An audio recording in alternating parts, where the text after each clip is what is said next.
அருட்பெருஞ்சோதி அருட்பெருஞ்சோதி தனிப்பெரும் கருணை அருட்பெருஞ்சோதி. எல்லா உயிர்களும் இன்புற்று வாழ்க, வள்ளல் மலரடி வாழ்க வாழ்க, கொல்லா விரதம் குவள எல்லாம் ஓங்குக, நல்லோர் நினைத்த நலம் பெறுக, நன்று நினைத்து எல்லோரும் வாழ்க இசைந்து.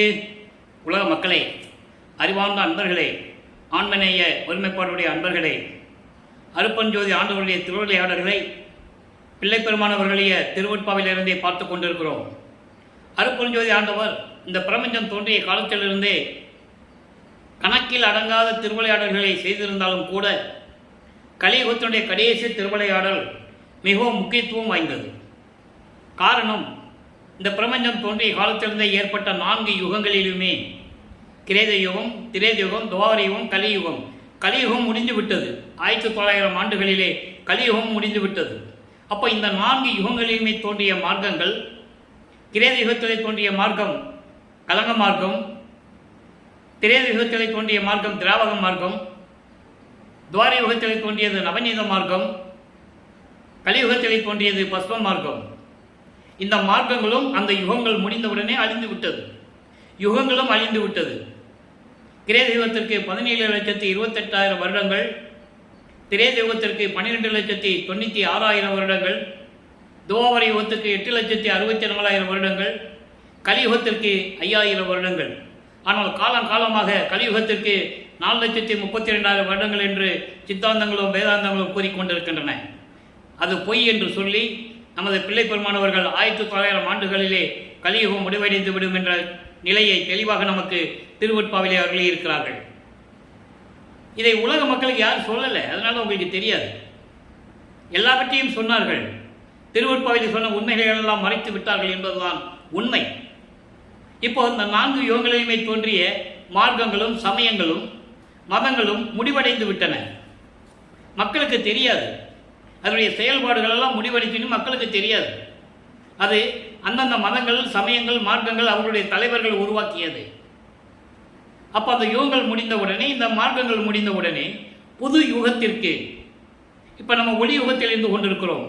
வல்லப்பமானவர்கள் சதுர யுகம் என்று கூறுவார்கள். இந்த சதுர யுகத்தில் வாழ்கின்ற மக்களுக்கு தேவையான ஒரு ஆன்மீக மார்க்கம் வேண்டும் என்பதற்காக அருட்பெருஞ்சோதி ஆண்டவர், ஒன்று நல்லா கவனிச்சிக்கங்க, அருட்பெருஞ்சோதி ஆண்டவர் ஒருத்தர் இருந்ததையே உலக மக்களுக்கு யாருக்கும் தெரியாது, யாரும் சொல்லலை. அதுதான் உண்மை. ஆதியும் அந்தமில்லா தோன்றிய இறைவன், சுயமாக தோன்றிய இறைவன் அருட்பெருஞ்சோதி ஆண்டவர். சாதியும் மதமும் சமயமும் பொய் என ஆதியில் உணர்த்திய அருட்பெருஞ்சோதி. சாதியும் மதமும் சமயமும் காணா ஆதியானாதையாம் அருட்பெருஞ்சோதி. அப்படிப்பட்ட இறைவன் இருந்ததையே உலக மக்களுக்கு யாரும் தெரிவிக்கவில்லை. எதற்காக திருவிளையாடல் செய்தார் என்ற விவரம் வருவதற்கு இதெல்லாம் எடுத்து சொல்ல வேண்டிய காலத்தின் கட்டாயம். அப்போ இந்த நிலையில் இருக்கும்போது உலக மக்களுக்கு என்று ஒரு மார்க்கம் வேண்டும். அந்த மார்க்கம், அந்த ஆன்மீக மார்க்கம் சமரசமாக இருக்க வேண்டும். எல்லா மக்களும் அதை பின்பற்றி கொண்டு, எல்லாரும் வேற்றுமைகளும் முரண்பாடுகள் இல்லாமல், சண்டை சச்சரவுகள் இல்லாமல் ஒற்றுமையாக இன்புற்று வாழ வேண்டும் என்பதற்காகவே அருட்பெருஞ்சோதி ஆண்டவர் சுத்த சன்மார்க்கத்தை உருவாக்கி அதை தன் மகன் கையில் கொடுத்து இந்த பிரபஞ்சத்தை இயக்க வேண்டும் என்பதற்காகவே தனது அருளால் பெற்ற ஒரு ஆண்மகனை செல்வப்பிள்ளை என்று பெயரிட்டு வளர்த்து கொண்டிருக்கிறார். அந்த காலகட்டங்கள் வரும்போது பிரம்மன், திருமால், ருத்திரன், மகேஸ்வருடைய ஆயுள் காலம் முடிந்துவிட்டது. அவருடைய 4 தொழில்களையும் சேர்த்து சதாசிவம் இறுதியாக 5 தொழில்களையும் செய்து கொண்டிருக்கிறார். படைத்தல், காத்தல், அழித்தல், மறைத்தல், அருளல் என்ற 5 தொழில்களையும் சதாசிவம் செய்து கொண்டிருக்கும் போது சதாசிவனுடைய ஆயுள் காலத்தில் 51 ஆண்டுகள் பாக்கி இருக்கும்போது அதன் பிறகு இந்த பிரபஞ்சத்தை இயக்குவதற்கு ஒரு ஆள் வேணும். மறுபடியும் பிரம்மன், திருமாலெல்லாம் தமர்ந்து இருந்தாலும் கூட அவர்களுக்கு இந்த பதவிகளை கொடுக்க அருட்பெருஞ்சோதிக்கு விருப்பமில்லை என்பதை திருவட்பாவிலே பாடலிலிருந்தே நாம் பார்த்து கொண்டிருக்கிறோம். அப்போ தன் மகனை இந்த பூலோகத்திற்கு வருவிக்க செய்ய வேண்டும்.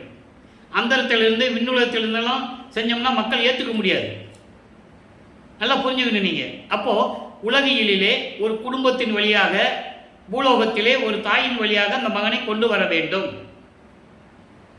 அப்படி அருட்பெருஞ்சோதி திட்டமிட்டு அவர் அதாவது திருவிளையாடல் தொடங்கிய இடம் மருதூர் என்ற ஒரு கிராமம். சிதம்பரம் அருகிலே மருதூர் என்ற ஒரு கிராமத்திலே சைவ சமயத்தை சேர்ந்த சைவ குலத்தை சேர்ந்த ராமையா பிள்ளை சின்னையம்மையார் அவர்களுடைய குடும்பத்தில் அவருடைய இல்லற வாழ்க்கையில் தனது மகனை வருவிக்க செய்தார். நல்லா கவனிக்கணும், வருவிக்க செய்தார்னு யாருமே சொல்றதில்லை. வல்லப்பெருமாள் பற்றி பேசும்போது பிறந்தாரு, அவதரித்தாரு, இப்படி தான் சொல்லுவாங்க. ராமையா பிள்ளைக்கு மனைவி சின்னையம்மையாருக்கு 6வது மனைவிக்கு 5வது மகனாக பிறந்தார் அப்படின்னு தான் சொல்லுவாங்க. இப்படி சொல்லக்கூடாது. வருவிக்க விட்டார் என்பது இறைவனால் வருவிக்க விட்டவர்.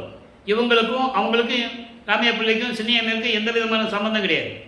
ஆனால் அந்த அம்மையார் நமது இறைவனை, நமது குழந்தை இறைவனை 10 மாத வயிற்றிலே சுமந்து கொண்டு இந்த பூலோகத்திற்கு கொடுத்தார். அதனால் அவர்கள் புண்ணியவதி. அந்த அம்மா போற்றக்கூடியவர்கள், மதிக்கக்கூடியவர்கள். நமது இறைவனை 10 மாதம் வயிற்றிலே வந்து கொடுத்தாங்க இல்லையா? இது இறைவனுடைய திருவிளையாடல். அப்போ எப்படி நடந்தது? இந்த 51 ஆண்டுகள் கழித்து இந்த பிரபஞ்சத்தை இயக்க வேண்டும் என்பதற்காக தனது மகனை ஒரு பூலோகத்திலே வருவிக்க செய்து, ஒரு தாயின் கருவறையிலே 10 மாதம் இருக்க செய்து, உலகியலிலே 51 ஆண்டுகள் ஈடுபட செய்து, சமயங்களிலும் மதங்களிலும் மார்க்கங்களில் பின்பற்ற செய்து, அதுக்கப்புறம் இதையெல்லாம் வேண்டான்னு சொல்லணும். சிவாய நம, சிவபெருமானே நமச்சிவாயின்னு சொல்லி, அது பிறகு இதெல்லாம் தேவையில்லை, அருட்பெருஞ்சோதி தான் உண்மையான ஆண்டவர் என்ற நிலையை உலக மக்களுக்கு சொல்லணும். சமயங்களையும் மதங்களையும் மார்க்கங்களையும் சார்ந்த சைவ சமயத்தின் தலைவன் சிவபெருமான். அதில் இருந்துவிட்டு அவரை கும்பிடலாம், தவறில்லை, அது அவங்களுடைய சுதந்திரம். ஆனால் சுத்த சன்மார்க்கம் என்பது எதையும் சாராத மார்க்கம் என்பதை உலக மக்களுக்கு தெரியப்படுத்த வேண்டும். அப்போ இவர் அங்கே இருக்கணும், சமயங்களையும் மதங்களையும் பின்பற்றிக்கிட்டு இருக்கணும்.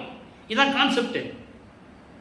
அந்த வகையிலே தனது மகனை ஒரு தாயின் கருவறையிலே அமர செய்தார் அருட்பெருஞ்சோதி ஆண்டவர்.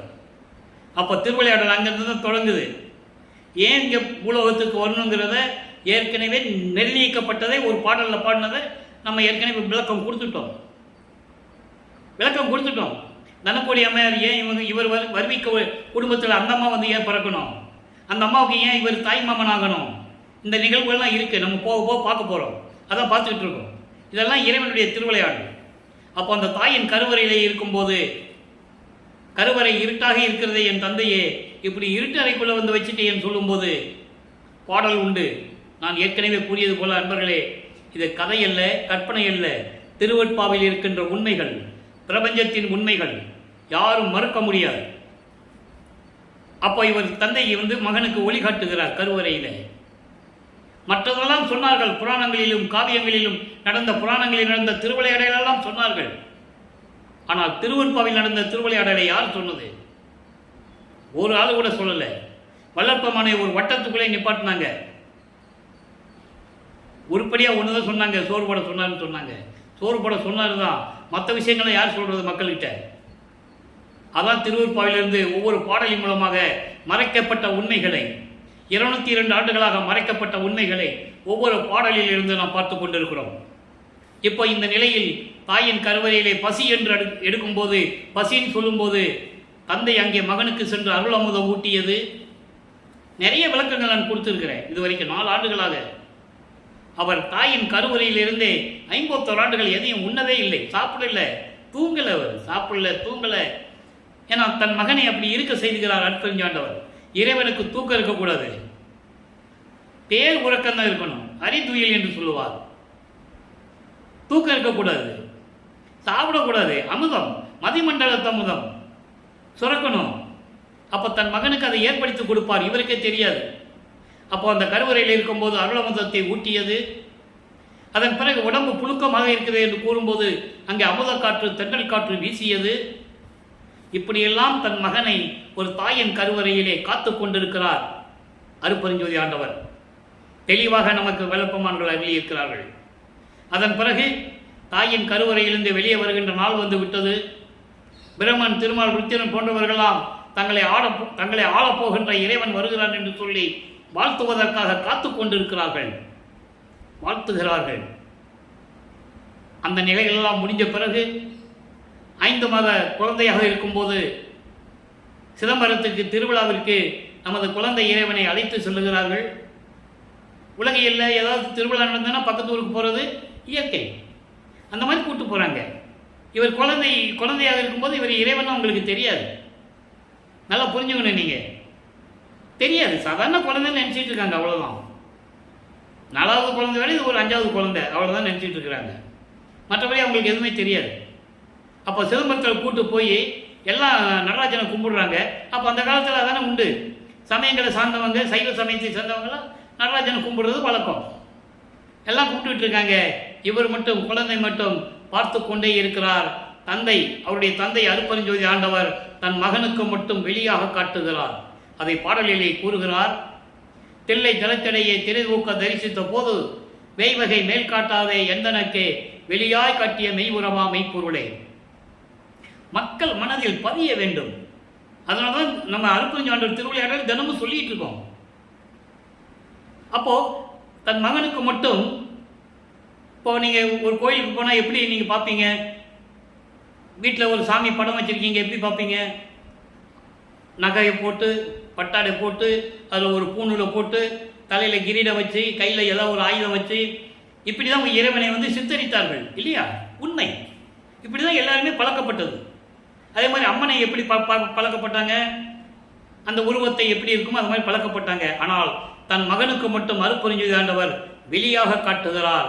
அதான் சிதம்பர ரகசியம், அதான் சிவ ரகசியம்.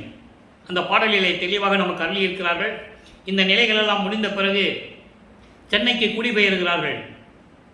இங்கேருந்து மருதூர்லேருந்து பிள்ளைகளை கூட்டு, அந்த அம்மா ராமையா பிள்ளை அவர்கள் இறந்த உடனே குழந்தைகளெல்லாம் கூப்பிட்டு சென்னைக்கு போகிறாங்க. பொன்னேரிக்கு போகிறாங்க. அங்கே குடும்ப சூழ்நிலைகள் காரணமாக இருக்க முடியல.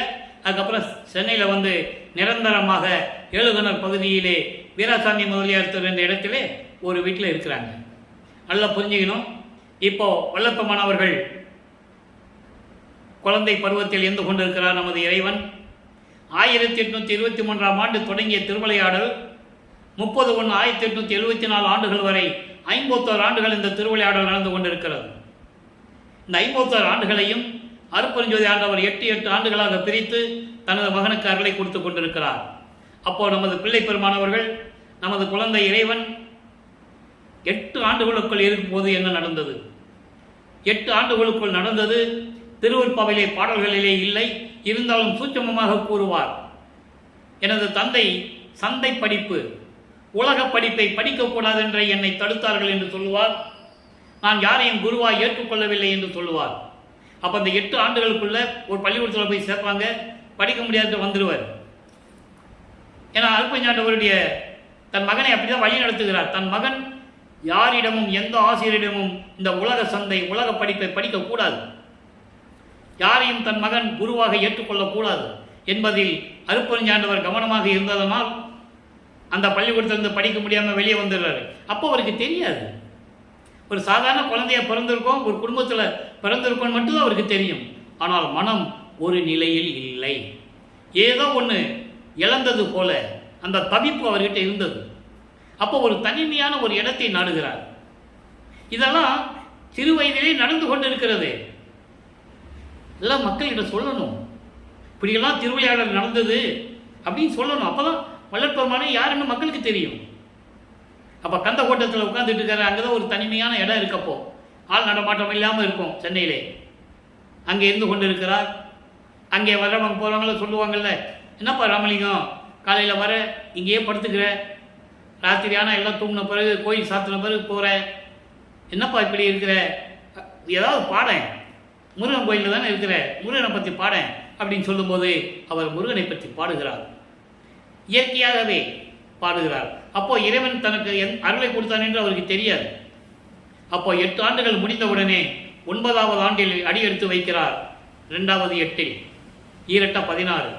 9வது ஆண்டிலிருந்து 16 ஆண்டுகளுக்குள் என்ன நடந்தது என்பதை திருவருட்பாவிலிருந்தே பார்த்து கொண்டிருக்கிறோம். 9வது ஆண்டில் இறைவன் அவர் முன் தோன்றி, நல்லா கவனிக்கணும், இப்போ அவருக்கு அருட்பெருஞ்சாண்டவர் யாருன்னு தெரியாது, சுத்த சன்மார்க்கம் என்னன்னு தெரியாது, சமயங்களும் மதங்களும் மார்க்கங்களும் சூழ்ந்திருந்த காலகட்டத்தில் அவர் வருவிக்க உற்றதனால், அவர் வருவிக்க உற்ற குடும்பம் சைவகுலம், சைவ சமயத்தில் இருந்ததனால் சிவபெருமானை வழிபட்டு கொண்டிருக்கிறார்கள். நல்லா புரிஞ்சுக்கணும் நீங்கள். அப்போது சிவபெருமானை வழிபட்டு கொண்டும் அந்த சமயங்களில் இருக்கின்ற சங்கற்ப விகற்பங்கள், அடையாளங்கள், திருநூறு பூசிக்கிறது, பட்டை போட்டுக்கிறது, உத்திராட்சமலை போட்டுக்கிறது, இப்படியெல்லாம் நிகழ்வுகள்லாம் நடந்து கொண்டு இருக்கு. இதையும் பின்பற்றி கொண்டிருக்கிறார் நமது பிள்ளை பெருமானவர்கள். அப்போது 9வது ஆண்டில் இறைவன் அவர் முன் தோன்றி, என்னால் வருவிக்க உற்றவன் மகன் நீ, உனக்கு முன்பருவம் பின்பருவம் காட்டி அருள் செய்வேன், தற்போது ஞானத்தை பெற்றுக்கொள் என்று சொல்லி மறைந்து விடுகிறார். வேறு எதுவுமே சொல்லலை, மறைந்து விடுகிறார். அதை கூறுகிறார் திருவருட்பாவிலே, ஆண்டாறு 3 ஆண்டில் ஆட்கொண்ட அருள்கடலே என்று கூறுவார். அப்போ இறைவன் 9வது ஆண்டில் ஆட்கொண்டதே திருவருட்பாவிலே உண்மை என்பதை நாம் அறிய முடிகிறது. இறைவன் ஆட்கொண்ட பிறகு இறைவனுடைய மகன் தெரியும், நல்லா புரிஞ்சுக்கணும் நீங்கள். ஆனால் வெளியே சொல்ல முடியாது, சொல்லவும் கூடாது. ஏன்னா அப்படியே சத்தியம் பண்ணி தான் பூலோகத்துக்கு அவர் வராரு. என்னென்ன எந்தெந்த இடத்துல எப்படிக்கெல்லாம் நடந்துக்கணும், எப்படியெல்லாம் வேஷம் போடணும் அப்படின்லாம் அவர் சொல்லி அதான் இங்கே பூலோகத்துக்கு வராரு. இப்போ அவர் மறைப்பு நிலையில் இருப்பதனால் இறைவனுடைய மகன் மட்டும் அவருக்கு தெரியும்.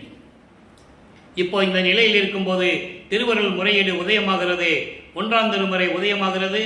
8 பதிகங்கள், திருவடி புகழ்ச்சி, விண்ணப்ப கலிவெண்பா, நெஞ்சறிவுறுத்தல், சிவநேச வெண்பா, மகாதேவ மாலை, திருவருள் முறையீடு, படிவுடை மாணிக்க மாலை, இங்கித மாலை, ஏறத்தாழ 712 பாடல்கள் உள்ள இந்த பதிகத்தில் நாம் திருவருள் முறையீடிலிருந்து இறைவனுடைய திருவிளையாடலை பார்த்து கொண்டிருக்கிறோம். இப்போ வல்லப்பமானவர்கள் 9வது ஆண்டிலிருந்து இறைவன் ஆட்கொண்ட பிறகு 12 ஆண்டுகளுக்குள் இருக்கும்போது திருவருள் முறையீடு உதயமாகிறது. அப்போ சிவபெருமானை எப்படியெல்லாம் போற்றி பாடினார், எப்படி இந்த உலகத்திற்கு வருவித்த பிறகு எனக்கு அருளை கொடுக்கவில்லை என்று எப்படியெல்லாம் ஏங்குகிறார், இப்படியெல்லாம் மனம் உருகி பாடுகிறார் என்பதை 232 பாடல்களுடைய விளக்கங்களை பார்த்து விட்டோம். இப்போ சிவபெருமானை பற்றி பாடியாச்சு, எந்த விதமான பலனும் இல்லை. தந்தையை பற்றி புகழ்ந்து பாடி பாடி உருகி பாடி பாடி அழுது அழுது எந்த விதமான பலனும் இல்லை என்பதனால், ஒருவேளை அம்மனை பற்றி பாடினால், வடிவுடையம்மனை பற்றி பாடினால் ஏதாவது அருள் கிடைக்குமோ என்று சொல்லி வடிவுடையம்மனை பற்றி பாடுகிறார். வடிவுடை மாணிக்க மாலை உருவாகிறது. இப்போ வடிவுடை மாணிக்க மாலை 100 பாடல்கள் கொண்டது. இதுவரையில் 37 பாடலுடைய விளக்கங்களை பார்த்திருக்கிறோம். இன்று 38வது பாடல். இயற்கை தானே, குடும்பத்தில் அப்பா கிட்ட கேட்டு எதுவும் நடக்கலைன்னா அம்மா கிட்ட போய் நிற்போம். எல்லா குழந்தைகளும் அப்படி தான். அதே மாதிரி தான் இந்த நிலையும் அவருக்கு உருவாகிறது. இப்போ பாடலை கவனிங்க. திருநாள் நினை தொழும் நன்னாள், திருநாள் நினை தொழும் நன்னாள், தொழாமல் செலுத்திய நாள் கருநாள் என மறையெல்லாம் புகழும் கருத்து அறிந்து ஒரு நாளினும் நின்றனை மறவார் அன்பர், ஒற்றியில் வாழ் மறு நான் மலர் குழல் மானே வடிவுடை மாணிக்கமே. இது பாடல் உங்களுக்கு ஒன்றும் புரியாது, கஷ்டமாக தான் இருக்கும். ஆனால் பொருள் ரொம்ப எளிமையான பொருள். அம்மனை பற்றி பாடுகிறார். அம்மனிடம் முறையீடு செய்கிறார். தந்தையை பற்றி பாடினேன், என்னை வருவிக்க செய்துவிட்டு எந்த அருளையும் இதுவரை கொடுக்கவில்லை, உனக்கும் தெரியும் தானே. இதுக்கு முன்னால் பாடலாம் கேட்பார், உனக்கும் தெரியும் தானே, தெரிந்திருந்தும் எனக்கு நீயும் அருளை கொடுக்காவிட்டால் நான் எங்கு செல்வேன் என்று கூறி இந்த பாடலை நமக்கு அருளியிருக்கிறார்கள். அதாவது உன்னை வணங்குகின்ற நாளுதான் அன்று, அந்த நாளுதான் திருநாள். உன்னை வணங்குகின்ற நாளுதான், அந்த நல்ல நாளுதான் திருநாள். தொழாமல் செலுத்திய நாள், உன்னை வணங்காமல் வீணாக பொழுதை கழித்து கொண்டிருக்கின்ற நாட்கள் இருக்கிறதே, அது கருநாள், துன்பமான நாள். உன்னை நினைத்து தொழுகின்ற நன்னாள் தான் திருநாள். உன்னை வணங்காமல் வீணாக பொழுதை கழித்து கொண்டு இருக்கின்ற நாளெல்லாம் துன்பப்படுகின்ற நாள்கள் என்று மறையெல்லாம் ரிக்வேதம், யசுர்வேதம், சாமவேதம், அதர்வன வேதம் போன்ற வேதங்கள் எல்லாம் சொல்லும் உண்மை அறிந்து, மறைகளெல்லாம் சொல்லுகின்ற உண்மையை அறிந்து, ஒரு நாளாவது உன்னுடைய அடியார்கள் தொழுவதற்கு மறக்காமல் இருக்கிறார்கள். ஆக உன்னை தொழுவதற்கு உனது அடியார்கள் தினந்தோறும் மறக்காமல் உன்னை வணங்குகிறார்கள். ஏன்னா மறைகள்லாம் இப்படி சொல்லுது.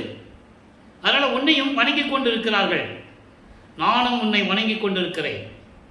நீ எனக்கு எந்த விதமான அருளையும் கொடுக்கவில்லை. திருவொற்றியூரிலே இருந்து கொண்டு அன்பர்களுக்கு அருள் செய்து கொண்டிருக்கக்கூடிய கரும் கூந்தலை உடைய அழகான மானே, என் தெய்வமே, வடிவுடை மாணிக்கமே, எனக்கு விரைவில் வந்த அருள்வாயாக என்று சொல்லி முறையீடு செய்கிறார். இப்போ அப்பாவட்டை கேட்டாச்சு, அம்மாவட்டையும் கேட்டாச்சு, பலன் ஒன்றுமில்லை. இங்கே ஏழுகிணர் பகுதியிலேருந்து போக வேண்டியது, அது இப்போ வள்ளலார் நகர்னு சொல்லுவாங்க, அங்கே தான் அந்த பகுதி இருக்குது. அங்கேருந்து இப்போ 13வது ஆண்டில் முதல் முறையாக திருவொற்றியூருக்கு செல்லுகிறார். அங்கே தியாகராஜ பெருமானை எப்படி வழிபடுகிறார் என்பதை 2ஆம் திருமுறையிலே பார்த்து கொண்டிருக்கிறோம். 13வது ஆண்டில் முதலாக திருவொற்றியூருக்கு போகிறார்.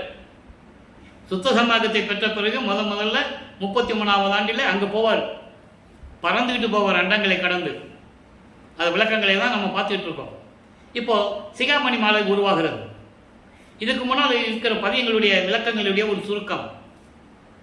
தினமும் அங்கே திருவொற்றியூர் போக வேண்டியது, தெருவில் நின்றுக்கிட்டு மனம் உருகி பாட வேண்டியது, எல்லாம் அக்கம் பக்கத்தில் பார்ப்பாங்கல்ல, எல்லாரும் ஏளனமாக பேசுகிறாங்க. இந்த கலியுகத்தில் இந்த பையன் ராமலிங்கம் தினமும் வந்து இப்படி உருகி பாடிக்கிட்டு இருக்கானே, இதனால் இவனுக்கு என்ன லாபம் கிடைக்க போகுது, இந்த கலியுகத்தில் இதெல்லாம் நடக்கிற காரியமா, அப்படியெல்லாம் பேசுவார்கள்.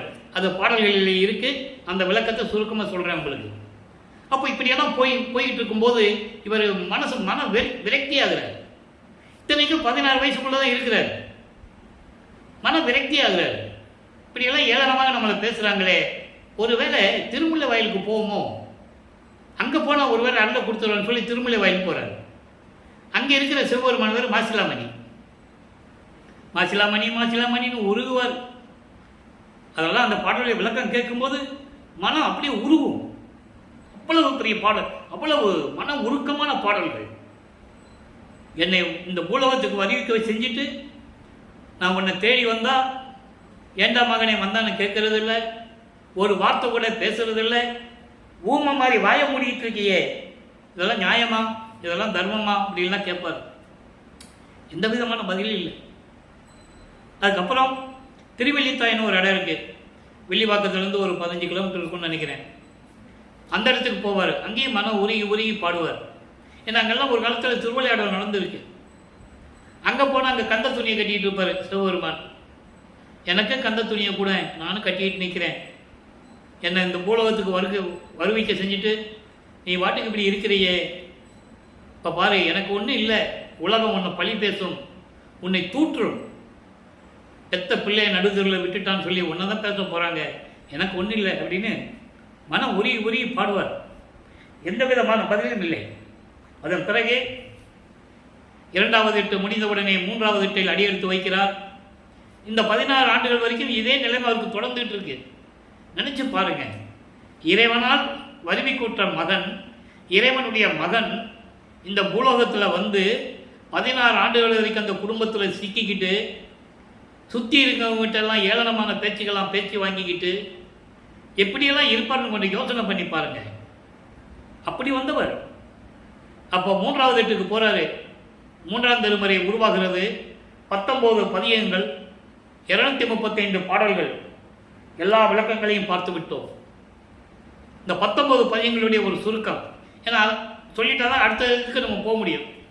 ஏற்கனவே விளக்கமாக நம்ம பார்த்துட்டோம். தினமும் பார்க்குறவங்களுக்கு அது புரியும். இன்றைக்கி புதுசாக பார்க்குறவங்களுக்கு அந்த சுருக்கமாக சொல்லணும். இப்போது நிலைகள் மாறும். இப்போ திருவொற்றியூரில் போய் நின்றுக்குவார். அங்கே காட்சி கொடுப்பார், மகனுக்கு காட்சி கொடுப்பார். இவருக்கு ரொம்ப சந்தோஷமாக இருக்கும். பாட்டில் இருக்கிற விளக்கத்தை தான் உங்களுக்கு சொல்கிறேன், கதை அல்ல, கற்பனை அல்ல, எல்லா உண்மைகளும் திருவருட்பாவில் இருக்குது. அப்போது காட்சி கொடுப்பார். இவர் ரொம்ப சந்தோஷமாக இருப்பார்.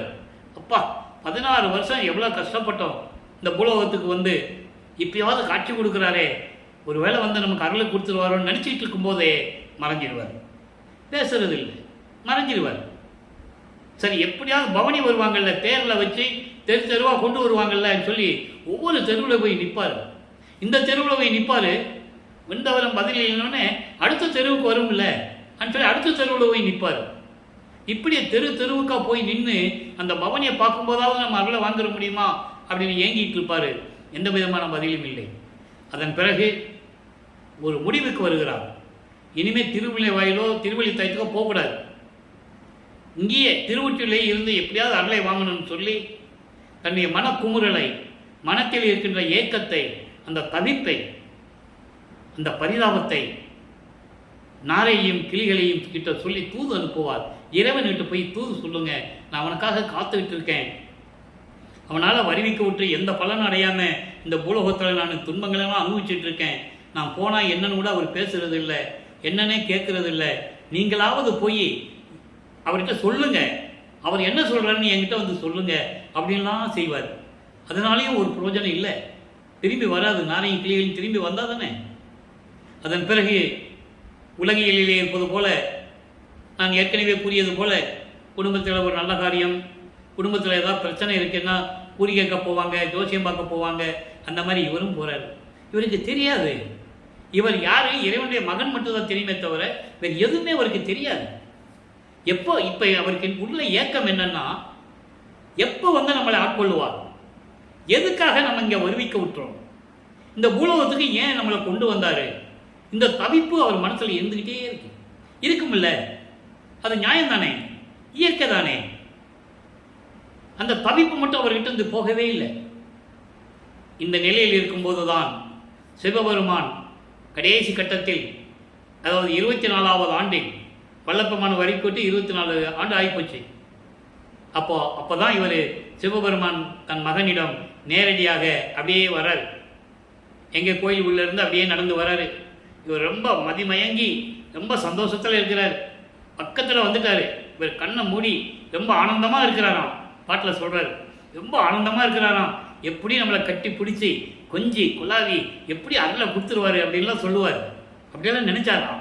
ஆனால் பக்கத்தில் வந்து கன்னத்தை கிள்ளிட்டு, அப்போ கூட அவர் பேசலையாம், சும்மா கொஞ்சிற மாதிரி கன்னத்தை கிள்ளிட்டு இவர் திரும்பி பார்க்குறாராம்.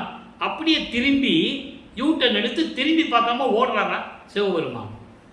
தெருவழியாக சிவபெருமான் ஓட, இவரும் பின்னாலேயே ஓட, ஓட்டத்தை பிடிக்க முடியாதுன்னு சொல்கிறார். அப்போ அங்கே இருக்கிறவங்க பார்ப்பாங்கல்ல, என்ன ராமலிங்கம் தினமும் ரோட்டு வழியை ஓடுற, என்ன காரணம் தெரியல, எங்களுக்கு ஒன்றும் புரியல, என்னன்னு சொல்ல அப்படின்னு சொல்லும்போது, சிவபெருமான் ஓடுறாரு, நான் அவர் பிடிக்க ஓடினேன், ஓடி போயிட்டாரு அப்படின்னு சொல்லுவார். பாட்டில் இருக்கிற விளக்கம் தான் உங்களுக்கு சொல்லிகிட்டு இருக்கேன். அப்போ அவங்க சொல்லுவாங்கல்ல, என்னய்யா ராமலிங்கம் அப்படி இவ்வளோ தூரம் வளர்ந்துருக்க, இவ்வளோ வயசாயிடுச்சு, இன்னும் நாங்கள் எத்தனையோ நாட்களாக பார்த்துட்ருக்கோம், திருவொற்றியூருக்கு வாரேன், இங்கேயே படுத்துக்கிறேன், எப்போ வீட்டுக்கு போகிறேன், எப்போ சாப்பிட்றேன்னு எங்களுக்கு தெரியலை, என்ன தான் பண்ணிகிட்டு இருக்க, வேண்டாம் ராமலிங்கம், இப்படியெல்லாம் கலியுகத்தில் இதெல்லாம் நடக்காது. ஏன்னா இது நடக்கும்போது கலியுகம் நல்லா புரிஞ்சுக்கணும். கலியுகம் 1900 ஆண்டு தான் முடியுது. இது நடக்கும்போது இவர் வருவிக்கு விட்ட ஆண்டு வந்து 1823. ஒரு 22 வயசு, 22 ஆண்டை கூட்டிக்கங்க, ஒரு 1845 அந்த ரேஞ்சில் இருக்கும் அந்த வருஷம். அப்போது இந்த கலியுகத்தில் இதெல்லாம் நடக்குமா ராமலிங்கம், என்ன இப்படி சொல்கிற அப்படின்னா, இதெல்லாம் வேண்டாம்ப்பா, நீ வீட்டுக்கு போயிட்டு வேறு வேலையை பாரு, குழப்ப பாருலாம் சொல்லுவாங்களாம். பாட்டில் சொல்கிறாரு. அப்போ இவர் சொல்கிறாரு, இவருக்கு பதில் சொல்கிறாரு, நீங்கள் என்ன சொன்னாலும் சரி, அவனுக்கு திங்கிறதுக்கு சோறு இல்லை, பிச்சை எடுக்கிறான்னு சொல்கிறீங்க, இருக்கிறதுக்கு இடம் இல்லை, சுடுகாட்டில் படுத்துருக்கிறான்னு சொல்கிறீங்க, அவனை நீ பார்த்து என்ன பண்ண போகிறேன்னு சொல்கிறீங்க, அதெல்லாம் இருக்கட்டும், நான் இருந்தாலும் அவன் மீது கொண்டுள்ள காதலை, காதலை, அளவிட முடியாத நன்மை என்னால் கனவுல கூட மறைக்க முடியாதுன்னு சொல்லுவார். கனவுல கூட என்னால் மறக்க முடியாது, அந்த காதலை மறைக்கவும் முடியாது அப்படின்லாம் சொல்லுவார். அந்த பதியங்களுடைய பாடல்களெல்லாம் நம்ம பார்த்துட்டோம். இப்போ இதை தாண்டி வல்லப்பமான் அவர்கள் 4வது எட்டில் அடியெடுத்து வைக்கிறார். 4×32 25வது ஆண்டிலிருந்து 32 ஆண்டுகளுக்குள் என்ன நடந்தது என்பதை 4ஆம் திருமுறையிலிருந்து 8 பதிகங்களிலிருந்தும் 197 பாடல்களில் இருந்தும் எல்லா விளக்கங்களையும் பார்த்து விட்டோம். இப்போ என்ன ஆகுது, இப்போ 27வது ஆண்டில் இவருக்கு திருமணம் நடக்கணும், கல்யாணம் பண்ணணும், உலகியல் இது மாதிரி நடந்துதான் ஆகணும். ஏன்னா அந்த அம்மாவுக்கு தனக்குடி அம்மையாருக்கு மோட்ச விட்ட காட்டி விமோசனம் கொடுக்கணும். அதுக்காகவே அந்த அம்மா இந்த பூலோகத்துக்கு வந்து பிறந்திருக்காங்க. இவர் வருவிக்கு விட்ட குடும்பத்தில் அந்த அம்மா வந்து பிறக்கிறாங்க. அப்போ அந்த அம்மாவுக்கு இவர் தாய்மாமன் ஆகிறாரு, முறைக்கு அக்கா பொண்ணாகிறாரு, அந்த பெண்ணுக்கு இவர் தாய்மாமன் ஆகிறாரு. நல்லா புரிஞ்சுக்கணும் நீங்கள். இப்படியெல்லாம் இறைவனுடைய திருவிளையாடல் நடக்குது. மக்கள்கிட்ட யார் சொன்னது? திருவருட்பா படிச்சுட்டு இதெல்லாம் நடந்ததுன்னு யார் சொன்னது? சொல்லலை. பொதுப்படையாக பேசுனாங்க. கல்யாணம் பண்ணாரு, கொண்டாட்டியை தாலி கட்டிட்டு விட்டுட்டு வந்துட்டாரு, இப்படி தானே பேசுனாங்க. இதுதானே உண்மை. நானே காது கூட கேட்டிருக்கேன், எத்தனையோ பேசியிருக்காங்க. அப்படி அல்ல. இது இறைவனுடைய திருவிளையாடல் நடக்குது. புராணங்களிலும் காவியங்களிலும் நடந்த எத்தனையோ திருவிளையாடல்கள் சொன்னாங்க. இந்த ஒரு விமோசனம் வர்றதுக்காக எவ்வளவோ புராணங்கள்லாம் சொன்னாங்க இல்லையா? அதே மாதிரி திருவிளையாடல் இங்கே நடந்ததை, திருவிற்பாவில் நடந்தது சொல்லணும்ல, சொல்லலை இல்லை. அதனால் மக்களுக்கு தெரியாது. மக்களுக்கு என்ன தெரியும்? சொன்னால் தெரியும், புரிஞ்சிக்க போகிறாங்க. சொன்னால் புரிஞ்சிக்க போகிறாங்க, சொல்லலை. அப்போ இந்த நிலையில் இருக்கும்போது கல்யாணம் பண்ணணும்னு சொல்லும்போது இவர் வேண்டான்னு சொல்ல, அப்படியே சொல்லி ஆகணும். ஏன்னா அவங்க அப்பா அருப்பஞ்சாண்டவர் சொல்லணும், நீ தாலி கட்டு மகனேன்னு சொல்லணும். இந்த கட்டத்தில் தான் இவங்க முடியாதுன்னு சொன்னோடனே ஒரு சாமியார்கிட்ட கூட்டு போவாங்க. அவர் திருவொற்றியில் தான் இருப்பார். அவர் யார்? அருப்பஞ்சாண்டவர் தான். அருப்பஞ்சாண்டவர் தான். இவர் கூட்டு போவாங்க. மகனே தாலி கட்டிக்கப்பா. அதெல்லாம் ஒன்றும் இல்லை, கட்டிக்கலாம், தாராளமாக கட்டிக்கலாம்னு சொல்லுவார். அப்பா சொல்லியாச்சு இல்லை, மகன் சரின்னு சொல்லிட்டார். அப்போது திருமண ஏற்பாடுகள் நடந்து கொண்டிருக்கிறது. அந்த திருமண மண்டபத்திலே பிரம்மன், திருமால், ருத்திரன், வானவர்கள்லாம் அமர்ந்திருக்காங்க வாழ்த்து சொல்லுவதற்கு. நம்மளை எல்லாம் ஆளப்போகும் இறைவனுக்கு திருமணம் நடக்கப் போகுதே, வாழ்த்து சொல்ல வேண்டும் என்பதற்காக காத்து கொண்டிருக்கிறார்கள். பாடல் உண்டு. பாடலில் இருக்கின்ற விளக்கத்தை தான் உங்களுக்கு நான் சொல்லிக் கொண்டிருக்கிறேன். அப்போ இந்த நிலைகள் எல்லாம் நடக்கும்போது அப்படியே பார்க்குறாரு, கூட்டத்தை பார்க்குறாரு. அப்பா அம்மா வரலையே, அருப்பஞ்சாண்டவரும் சிவகாமி வள்ளி வரலையேன்னு அவங்க மனம் ஏங்குது. எப்படியெல்லாம் ஏங்குச்சுன்னு பாட்டில் சொல்லுவார். நமக்கே அழுக வரும். அந்த அந்த அந்த காட்சியை கண்ணால் நினச்சிக்கிட்டு, இப்போ நமக்கு ஒரு கல்யாணம் நடக்குது, அப்பா அம்மா வரலன்னா நமக்கு எவ்வளோ கஷ்டம் இருக்கும். எத்தனை உறவுகள் என்ன பிரயோஜனம்? தாயும் தந்தையும் வரலன்னா எவ்வளோ கஷ்டமாக இருக்கும். நல்லா கவனிச்சுக்கணும். நீங்கள் நல்ல பெம்மன் வர்ணிக்க விட்டாதனால் அவருக்கு இந்த பூலோகத்தில் எந்த விதமான சொந்த பந்தம் கிடையாது. வருவிக்க விட்டாதனால் ஏற்பட்ட சொந்தங்கள் அது உலகியல். அவருக்கு பேரன் கிடையாது, பேத்தி கிடையாது, ஒன்றுமே கிடையாது. நல்லா புரிஞ்சுக்கணும் நீங்கள். அப்போ இந்த நிலையில் இருக்கும்போது அன்று இரவு தன் மகனை வாழ்த்துவதற்கு சிவகாமி வெள்ளியும் அருப்பஞ்சி ஆண்டவரும் 2 குதிரை மாட்டின தேர்களை வாழ்த்து சொல்லுவாங்க. அது இன்னொரு பாடலில் உண்டு. அந்த பாடல் விளக்கத்தையெல்லாம் நம்ம பார்த்துட்டோம். இதெல்லாம் இறைவன் கொடுத்த விளக்கம். அங்கங்கே லிங்க் இருக்குது, கனெக்டிவிட்டின்னு சொல்லுவாங்க. ஒவ்வொரு பாடலுக்கும் 1ஆம் திருமுறையில் இருக்கிற பாடலுக்கு 6ஆம் திருமுறையில் விளக்கம் இருக்கும், ஒரு கனெக்ஷன் இருப்பாங்க. அப்போது இந்த நிலையில் இருக்கும்போது இவரை எல்லாம் முடிச்சுட்டு, இப்போ சுத்த சன்மார்க்கம் இருக்கிறது தெரியும், அருப்பஞ்சு ஆண்டவர் தான் இறைவன் தெரியும். இப்போ சுத்த சன்மார்க்கத்தை வாங்க போகணும். அப்போது இவர் எல்லா சமயங்களையும் மதங்களையும் மார்க்கங்களையும் பின்பற்றி கொண்டிருந்த இந்த சங்கல்ப விகற்பங்களையெல்லாம் விடணும். திருநீர் பூசுறதை விடணும், உத்தராட்ச மாலையை கழட்டி போட்டணும், வெள்ளாடை அணிந்து ரூமை சாத்தி கதவை பூட்டிட்டார். அங்கேயே சென்னையில் இருக்கிற இடத்துல ரூமை பூட்டிட்டார். இனிமேல் திருவற்றியூர் கூட போக போவதில்லை. இறைவன் வரட்டுன்னு சொல்லி கதவை பூட்டிட்டார். இப்போது இறைவன் அருப்பெருஞ்சோதி ஆண்டவர் மகனுடைய நிலையை பார்த்து, இனிமே அவனை சோதனை பண்ண வைக்கக்கூடாது, இனிமேல் அவனை சோதிக்கக்கூடாது அப்படின்னு சொல்லி அவரை மின்னுலகத்திலிருந்து பூலோகத்துக்கு எப்படி வந்தார், கதவை திறந்து எப்படி தன் மகனுக்கு அருளையெல்லாம் கொடுத்தாரு அப்படின்ற நிலையெல்லாம் சிந்திக்கும்போது இடையிலே சிகாமணி மாலையினே ஒரு பாடல் உண்டு. அந்த பாடல் ஏற்கனவே நான் சொல்லியிருக்கணும். இப்போ இந்த இடத்துக்கு இது லிங்க் ஆகும். நல்லா கவனிங்க. ஐவாய் அறவில் துயில்கின்ற மாலும் அயனும். நல்லா புரிஞ்சுக்கணும். கல்யாணத்துக்கு வந்தாங்கன்னு சொன்னார்ல, அப்போது அந்த திருமால் யார், பிரம்மன் யார்? அயனன்னா பிரம்மன். ஐவாய் அறவில் துயில்கின்ற மாலும். ஐவாய் என்பது 5 தலைகளை உடைய பாம்பு படுக்கையிலே படுத்து கொண்டிருக்கின்ற திருமாலும் பிரம்மனும் தங்கள் கை வாய் புதைத்து பணி கேட்க, அப்படியே வாயில் கையை வச்சு பணிவா நான் என்ன வேலை செய்யணும் இறைவா அப்படின்னு அருப்பஞ்சாண்டவர்கிட்ட வேலை கேட்குறாங்களாம். கேட்க மேவும் முக்கன் அரசே பொய் வாய்விடா இப்புலையேன் பிழையை பொறுத்து அருள் நீ செய்வாய் வைத்தியநாதா அமரர் சிகாமணியே. அப்போ அவர் சமயங்களிலும் மதங்களிலும் மார்க்கங்களில் சூழ்ந்திருந்த போது இறைவனை எப்படி வாழ போயிட்டாருன்னு நம்ம பார்த்துக்கிட்டு இருக்கோம். இறைவனுடைய நிலையையும், இப்படிப்பட்ட இறைவன் என்னை இந்த பூலோகத்திற்கு வருவிக்க செய்துவிட்டு எனக்கு அருளை கொடுக்க விட்டால் நான் எங்கே செல்வேன்? யாரிடம் போய் கேட்பேன்? யாரிடம் போய் முறையீடு செய்வேன்? நான் பிரம்மனால் படைக்கப்பட்டவன் அல்ல. பிரம்மன் படைத்திருந்தானா அவங்ககிட்ட போய் கேட்பேன், என்னை ஏன் படைத்த பிரம்மன் கேட்பேன். என்னை காக்கின்றவன் திருமால் அல்ல. அவன் திருமால் வேற செல்வி செஞ்சுக்கிட்டு இருக்கான். அவன் என்னை காத்து கொண்டு இருந்தான்னா நான் அவங்ககிட்ட போய் கேட்பேன். எனக்கு ஏப்பா அருள் கொடுக்கலன்னு கேட்பேன். நான் எப்படி கேட்கறது? அந்த மாதிரி ஐந்து தலை கொண்ட பாம்பு படுக்கையில் படுத்து திருமாலும் பிரம்மனும் கை பொத்தி வாய் பொத்தி உன்னிட்ட பணிவாக வந்து கேட்குறாங்க, நான் எனக்கு என்ன வேலை இருக்குது, நான் என்ன செய்யணும்னு உன்னை கேட்குறாங்க. அப்படிப்பட்ட நீ என்னை வருவிக்க செய்துவிட்டு இந்த பூலோகத்திற்கு எனக்கு அருளை கொடுத்தால் என்ன, அருளை கொடுக்காமல் இருப்பது எப்படி நியாயம்? அதான் சொல்கிறாரு, பிழையை பொறுத்து என்னுடைய தவறு செய்திருந்தாலும் கூட தவறுகளை எல்லாம் மன்னித்து அருள் நீ செய்வாய், எனக்கு அருளை கொடு, எனக்கு ஏன் கொடுக்கல அப்படின்னு கேட்குறாரு. அப்போ இந்த நிலைகள்லாம் மாறிய பிறகுதான் அங்கே போயிட்டு வீட்டை பூட்டி தாப்பா போடுறது. இப்போ இறைவன் வந்து எப்படியெல்லாம் அருளை கொடுக்குறார் என்பதை ஒவ்வொரு பாடம் இருந்து நம்ம பார்த்துட்டோம். கதவை திறந்து கதவுக்கு வெளியே ஒரு காலம் உள்ள ஒரு காலை வச்சு எப்படியெல்லாம் அருளை கொடுத்தார் என்பதை தெளிவாக பார்த்து விட்டோம். இப்போ ஏம சித்தியை எப்படி கொடுக்குறார்? ஏன்னா இவர் பறந்து போகணும், சுத்த சன்மார்க்கம் வாங்க சுத்த சிவஞான வெளிக்கு போகணும், அண்டங்களை கடந்து போகணும், நொடி பொழுதுல கடக்கணும். அப்போது இங்கே எல்லா அருளையும் வாங்கியாச்சு. அற்பகாச மாலையில் எல்லா விளக்கமும் நம்ம பார்த்துட்டோம். இப்போ பிரசாத பாலையை பார்த்தோம். அங்கே என்ன சொல்லுவார்? உனக்கு இனிமேல் திருநீறு தேவையில்லைன்னு சொல்லிடுவார். அங்கே சொல்லுவார், உனக்கு இனிமேல் திருநீறு தேவையில்லை, உனக்கு எல்லா தேகமும் கொடுத்தாச்சு, தத்துவங்களை எப்படி கடக்கணும்னு சொல்லியாச்சு, அந்தங்களை எப்படி கடக்கணும்னு சொல்லியாச்சு, ஐம்பூதங்களை எப்படி கடக்கணும்னு சொல்லியாச்சு, எல்லாம் சொல்லியாச்சு. சொன்ன பிறகு பத்தி மாலை என்ற பதிகத்திலே 4ஆம் திருமுறையிலே ஒரு பதிகத்திலே இன்னைக்கு 3வது பாடல். இதை முடித்த உடனே, இந்த நிலைகள் முடிந்த உடனே தான் இவர் வெள்ளாடை அணிந்து அங்கே போகணும்.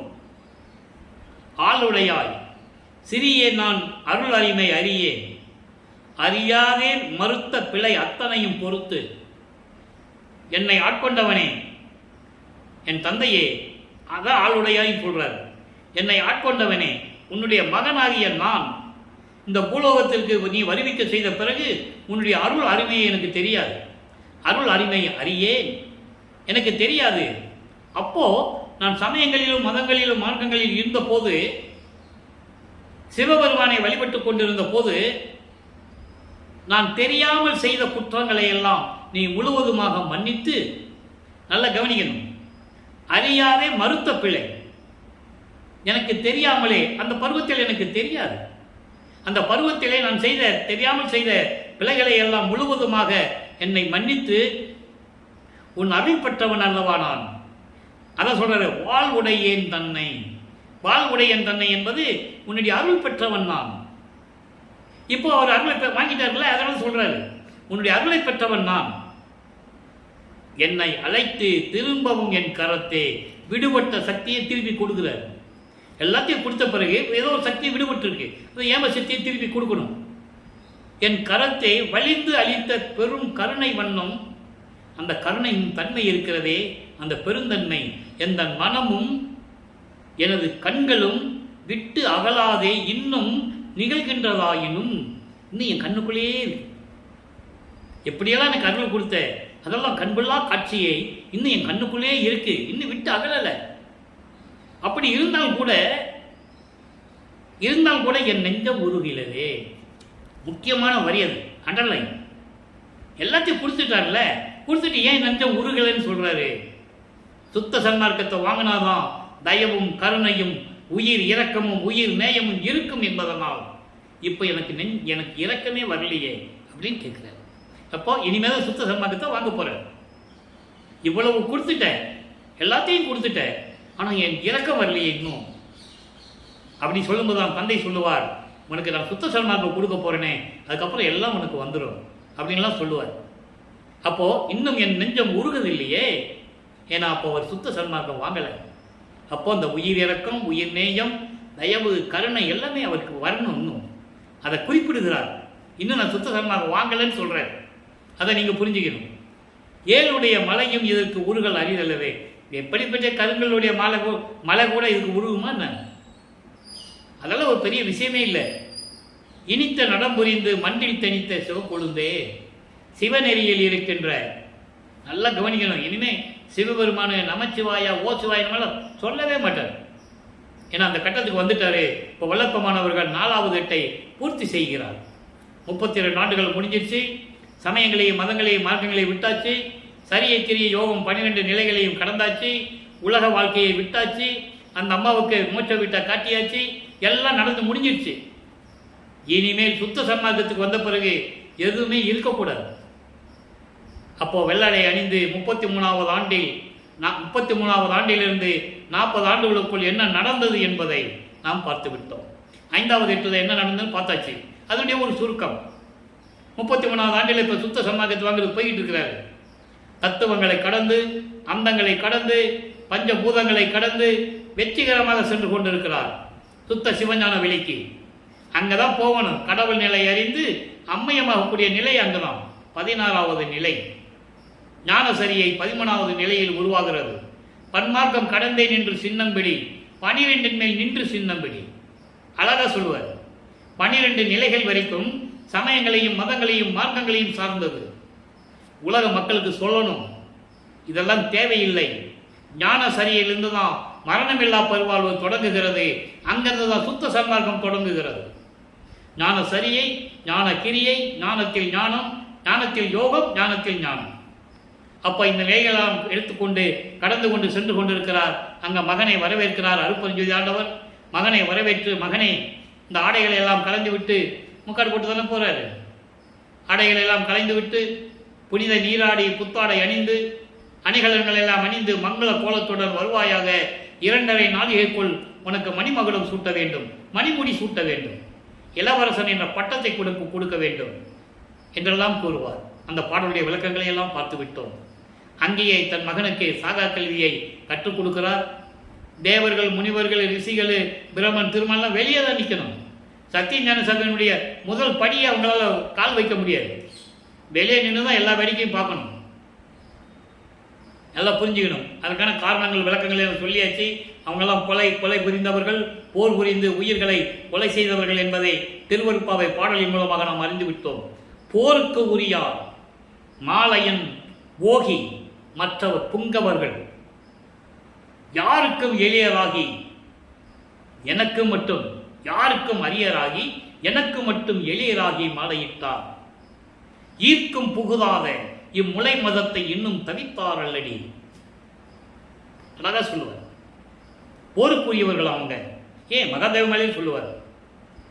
நெடுமால் கடவுள் சமூகத்தோர்த்தம் நெடிய பிழைகள் 1000 பொறுத்து ஒடிய மாயை நின்ற கருணை வள்ளல் நீ என மறைகள் ஓதுவது இங்கு உன்னைத்தான் என்றே. பிரம்மனை வருணமகா கொலை பாதகன் என்று சொல்லுவார். திருவருட்பாவில உண்டு. அது ஏன் சொன்னாருன்னு மக்கள்கிட்ட விலைக்கு சொல்லணும். அவங்கெல்லாம் இருக்கும்போது அந்தந்த யுகங்களில் இவங்கெல்லாம் இப்படியெல்லாம் போர் செஞ்சாங்க. எதுக்காக போர் செஞ்சாங்க? அவங்களுடைய சுயநலத்துக்காக, மக்களுக்காகவோ உயிரினங்களுக்காகவோ, உயிரினங்கள் இன்புற்று வாழ வேண்டும் என்பதற்காகவோ அவர்கள் எந்த விதமான நடவடிக்கையும் எடுக்கவில்லை. அவங்களை நினைச்சு யார் தவம் இருக்கிறாங்களோ அவங்களுக்கு வந்து போய் அருளை கொடுத்துருவாங்க. இப்போ அவனால இவனுக்கு தொந்தரவு வரும்போது அருட்பெருஞ்ஞாண்டவர் தான் போகணும். இப்படி தான் நடந்து கொண்டு இருந்தது. அதை விளக்கமாக கூறுகிறார் வல்லப்பமானவர். பிரபஞ்சத்தின் உண்மைகளை தெளிவாக கூறுகிறார். அப்போ இந்த நிலையில் இருக்கும்போது இப்போ வல்லப்பமானவர் எல்லாவற்றையும் பெற்றுக்கொண்டு மீண்டும் பூலோகத்திற்கு திரும்புகிறார். அவர் கருங்குழியிலே அங்கே உறைவிடமாக கொண்டுள்ளார். அதுக்கு முன்னால் உள்ள செவியில் வந்த செய்திகளெல்லாம் நாம் கேட்டது உண்டு. சிதம்பரத்துக்கு போனதாகவும், அங்கே பரசுராமனும் வெங்கட ரெட்டியாரும் சந்தித்ததாகவும், உங்கள் வீட்டில் வச்சுக்காங்க என் தம்பியன் அவர் சொன்னதாகவும் இப்படியெல்லாம் செய்திகள் உண்டு. அது அப்படியே இருக்கட்டும், ஒன்றும் பிரச்சனை இல்லை. இப்போ கருங்குழியில் இருக்கும்போது திருவருட்பாவில் என்ன இருக்கோ அதை தான் நம்ம உண்மையை பார்த்துட்டு இருக்கோம். யாரும் மறுக்க முடியாது இல்லையா? செவியில் வந்து செய்திகளை மாற்றி மாற்றி கூட எழுதலாம், மாற்றி மாற்றி கூட சொல்லலாம். எத்தனையோ பேர் எழுதியிருக்காங்க. நீங்கள் படித்து பாருங்கள். ஒருத்தர் சொன்னதுக்கு வேறுபாடு இருக்கும், வித்தியாசம் இருக்கும். ஏன்னா அவங்களுடைய அறிவினுடைய விளக்கத்துக்கு ஏற்றபடி எழுதியிருப்பாங்க. யாரோ சொல்லியிருப்பாங்க இல்லையா? அப்படியே வழக்கமாக வந்துகிட்டு இருக்கும். அவங்க சொன்னாங்க அப்படின்னு வரும் இல்லையா? அப்போ அவங்க சொன்னதை அவங்களுக்கு ஏற்றபடி எத்தனையோ புத்தகங்கள் எழுதியிருக்காங்க. அதுக்குள்ளே நம்ம போக வேண்டாம். பாட்டில் என்ன வல்லப்பமான் கூறியிருக்காரோ அதை மட்டும் நம்ம பார்த்தா போதும். அது சொன்னாலே போதுமே. எத்தனை ஆண்டுகள் சொல்லணும் தெரியுமா? இது வரைக்கும் 4 ஆண்டுகளாக நான் திருவருட்பா விளக்கத்தை இறைவனுடைய அருளால் சொல்லி கொண்டிருக்கிறேன். வல்லப்பமன் குறித்த விளக்கம் தான் நான் உங்களுக்கு சொல்லிகிட்டு இருக்கேன். எனக்குன்னு தனி விளக்கம்லாம் கிடையாது, எனக்கு தெரியாது. தமிழ் இலக்கியமே எனக்கு தெரியாது. இறைவன் கொடுத்த விளக்கத்தை உங்களுக்கு நான் சொல்லிக்கிட்டு இருக்கேன். ஏன்னா பாடலில் சொன்னது உண்மையாக இருக்கும். யாராவது பதில் கேட்டாலும் பதில் சொல்லணும். அவதூறாக பேசிட முடியாது, பொய்யா சொல்லிட முடியாது, திருவருட்பால் இருக்கின்றதை சொல்லணும். அப்போது அங்கே கருங்குழியில் இருக்கும்போது தந்தையும் மகனும் எப்படி உரையாடினார்கள், அருட்பெருஞ்சோதி ஆண்டவரும் மகனும் எப்படி உரையாடினார்கள். அடுத்த நிலை என்ன? ஜீவகாருண்ய ஒழுக்கத்தை பிரகடனப்படுத்த வேண்டும், உலக மக்களுக்கு சொல்ல வேண்டும். அப்போ ஜீவகாருண்ய ஒழுக்கம் சொல்லணும்னா ஒரு தர்மசாலை இருக்கணும், பசியை போக்கணும். அப்போ தர்மசாலை வேணும்னா அதுக்கு ஒரு இடம் வேணும். அந்த இடத்தை தந்தையும் மகனும் தேர்வு செய்கிறார்கள். தந்தையின் கட்டளைப்படி மகன் இங்கே பார்வதி மக்களை நமது பிள்ளை பெருமானும் சந்திக்கிறார்கள். சொல்கிறாரு, உடனே அவங்க சாமி கேட்குறாங்களப்பா, கொடுத்துருங்க அப்படின்னு சொல்லிட்டாங்க. அதே இடத்திலே 23/5/1867 ஒரே நாளிலே தர்மசாலையை நிறுவி அன்றே அணை அடுப்பை மூட்டி பசியோடு வருகின்றவர்களுக்கு பசியை போக்கிக் கொண்டிருக்கிறார் நமது இறைவன் வல்லப்பெருமான் அவர்கள். ஆக ஜீவகாருண்ய ஒழுக்கம் உருவாயிடுச்சு. 7 பிரிவுகளாக உருவாகுது. பசி, பிணி, தாகம், இச்சை, எளிமை, பயம், கொலை. பசியும் கொலையும் பரஜீவகாருண்யம். ரொம்ப முக்கியமானது. ஒருத்தனுக்கு பசி வந்துச்சுன்னா அதனுடைய கொடுமை என்னன்னு உலக மக்களுக்கு தெரியணும். அதனால தான் ஜீவகாருண்ய ஒழுக்கத்தை நமக்கு தந்த அறிஞர்கள் வல்லப்பெருமானவர்கள். அதே மாதிரி கொலை என்பது ஒரு உயிரை கொலை செய்தால் அந்த உயிர் எப்படி துடிக்கும். ஒரு ஆடோ கோழியோ பன்னியோ மாடோ அதெல்லாம் துன்புறுத்தி வெட்டுனா அந்த உயிர் எப்படி துடிக்கும் என்பதை தெளிவாக நமக்கு ஜீவகாருண்யத்திலே அருளியிருக்கிறார்கள். அதெல்லாம் நம்ம பின்னால் பார்க்க போகிறோம். அது தனியாக பதிவு போடணும், 7 பதிவு போடணும், அது பின்னால் பார்க்க போகிறோம். இப்போ அருட்பெருஞ்சோதியுடைய திருவிளையாடல் மட்டும் தான் பார்த்துக்கிட்டு இருக்கோம். சரி, இப்போ 1869 மஞ்சக்குப்பம் கோட்டிலே ஆறுமுக நாவலார் எப்படி வழக்கு தொடர்ந்தார். காழ்ப்புணர்ச்சி, சகிக்க முடியாத தன்மை, ஏற்றுக்கொள்ள முடியாத நிலை, அவங்களால் ஏற்றுக்கொள்ள முடியல. காரணம், சமயங்களும் மதங்களும் மார்க்கங்களில் கூறப்பட்ட நெறிகளை பின்பற்றி கொண்டிருக்கிறார்கள். ஜாதிகளை விட முடியவில்லை, ஜாதி பற்றை விட முடியவில்லை. இது இறைவனுக்கு உகந்ததல்ல என்பதை திருவருட்பாவிலே வல்லற்பெருமான் கூறியதை அவங்களால் ஏற்றுக்கொள்ள முடியவில்லை. வல்லற்பெருமானுடைய இருந்தவர்களும் சரி, முதலியார் என்றோ செட்டியார் என்றோ பிள்ளை என்றோ ஐயர் என்றோ பின்னாலே பெயருக்கு பின்னாலே ஜாதி பெயரை போட்டுக் கொண்டிருந்தார்கள். உண்மை, அது யாரும் மறுக்க முடியாது.